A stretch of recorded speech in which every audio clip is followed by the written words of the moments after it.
Hey everybody, it's Andy McClellan. I hope you guys are having a good week. I guess this is a new group, so I will just kind of introduce myself quickly. I'm a junior high educator. I live in Arizona. I live in Tempe, Arizona. I work in Mesa, Arizona. I've been teaching for about 10 years, um, and I am currently an eighth grade social studies teacher and principal intern. This is my last semester of education. Nice to be with you all. Other than that, I will get right into my discussion for the week. So, to what extent that I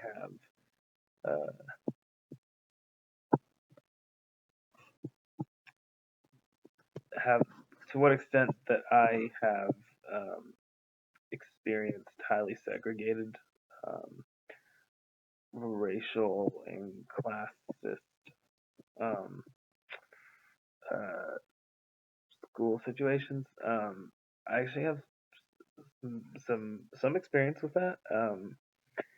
I would say the school I'm at now is the most that way. Um, so I've only ever taught in Title One schools, um, and pretty much um, every single Title One school I've been in is pretty even in terms of um, everybody being on a fairly um, low income, um, impoverished level. Um, the thing about the school I'm at now is that it was a formerly affluent area that has, over the last few decades, become much less affluent. Um, so there are still some families that have lived there for a few decades that are very affluent um, and live in that part of our area. And then, but most of the school has transitioned toward a less affluent population. Um, and so, in terms of the classicism, I see that a lot because you have this large population of mostly, not all, but mostly um, lower income students. But then you have this about, I'd say 10% is a pretty accurate percentage of students that are um, still in that higher income space. And there really is a divide. Like those um, higher income students don't mix very much with the lower income students. The higher income students tend to be a couple things: higher income, white, and from two parent homes is what I've noticed for the most part at my school. Um, in that group of 10% or so at my school, just you kind of see them together. You kind of see them stick together. Not that they don't intermingle with other groups at my school, but they tend to stick together. Um, whether that be because of religion or school activities or out school activities, um, it just is. Um, in terms of race, if you look at my school now, um, you'll see a lot of pockets of that. We have the largest native population of any junior high in my district. In the native students that live there and go to school there are highly concentrated with one another, and they call themselves the natives, and they go to school together, and they like kind of I think see themselves as separate, um, and then you've got this 10% of students that are Caucasian students that band together, and you have this clearly defined you group of black students that sort of roll together, and the majority of our school is Hispanic or Latinx, and so that makes it fairly, uh, you see most of those kids intermingling with each other. But the smaller populations at my school really break off in terms of similar skin color, similar race, and background. It's really interesting to see. And in my education experience, and as a student, I grew up in a place called Gilbert, Arizona, where only 1.5% of the population is under the poverty line. And pretty much everybody is religious, and most of the town is looks like I do, pretty much. I'll say it that way. And did not experience a ton of diversity growing up. In my day-to-day life as a student, like that just was what it was.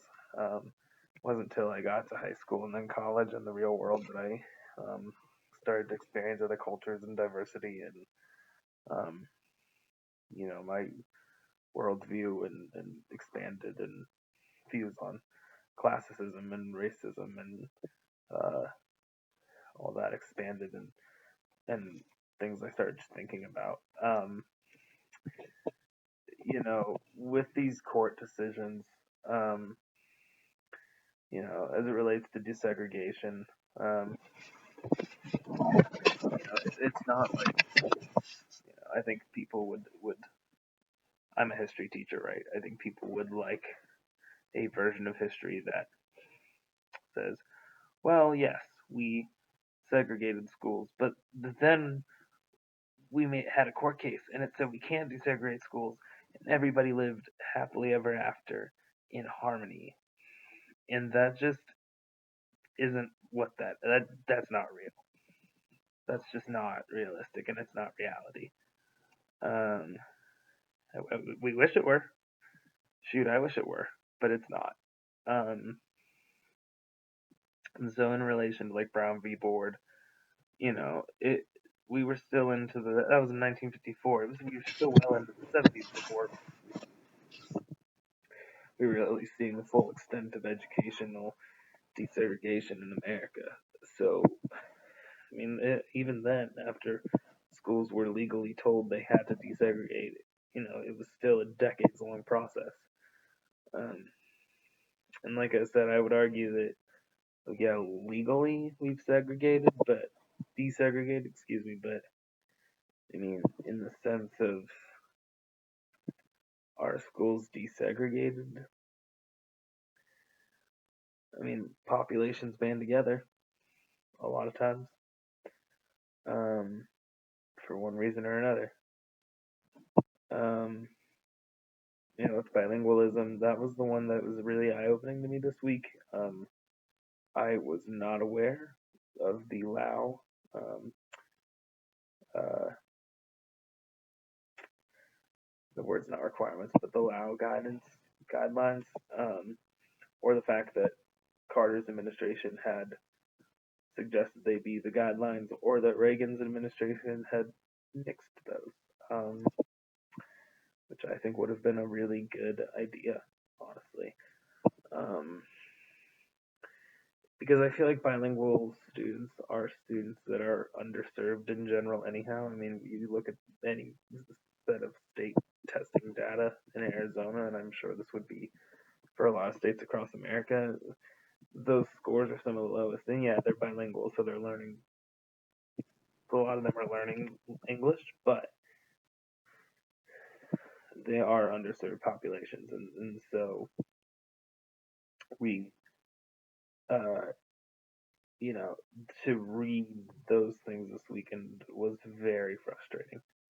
Um, in terms of gender equity, um, you know, was also tough because you, we want to believe that we've come so far, in terms of women's equity and male equity and um, trans equity, and we have. I mean, clearly the fact that we can have women in all the same sorts of power roles as men, and that we can have trans visibility and power rules, I mean, is incredible. But I mean, at the end of the day, even women are still largely marginalized in many ways. Um, and of course, that extends into the school systems. And so, um, you know, I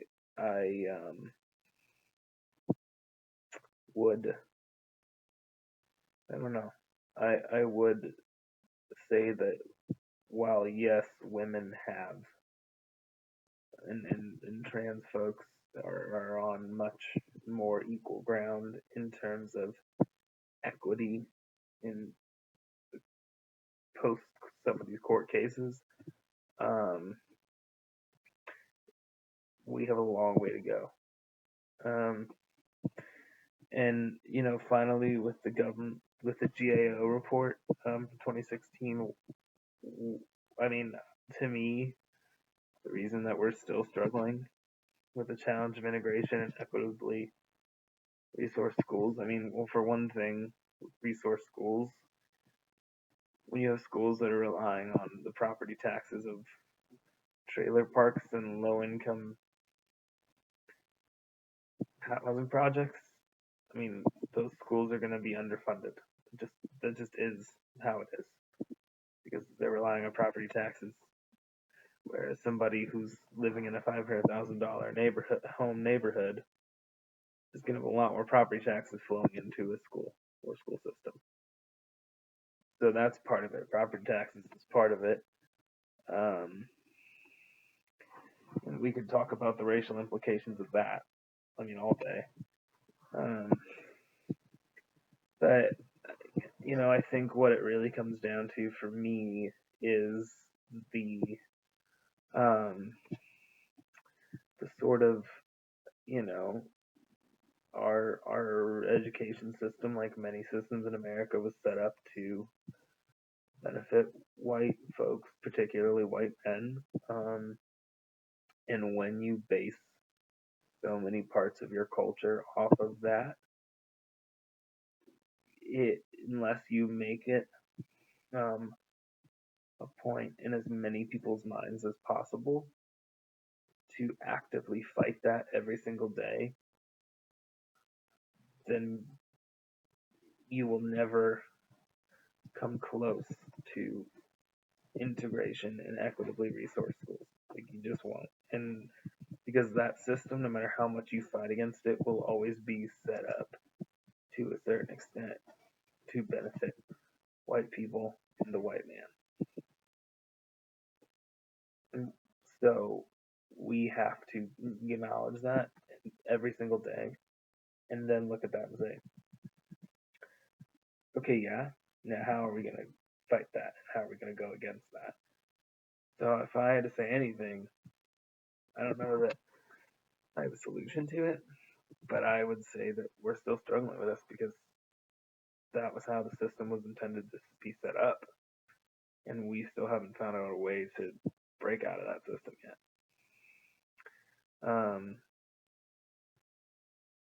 So thank you guys. I hope everyone has a good week and take care. Okay.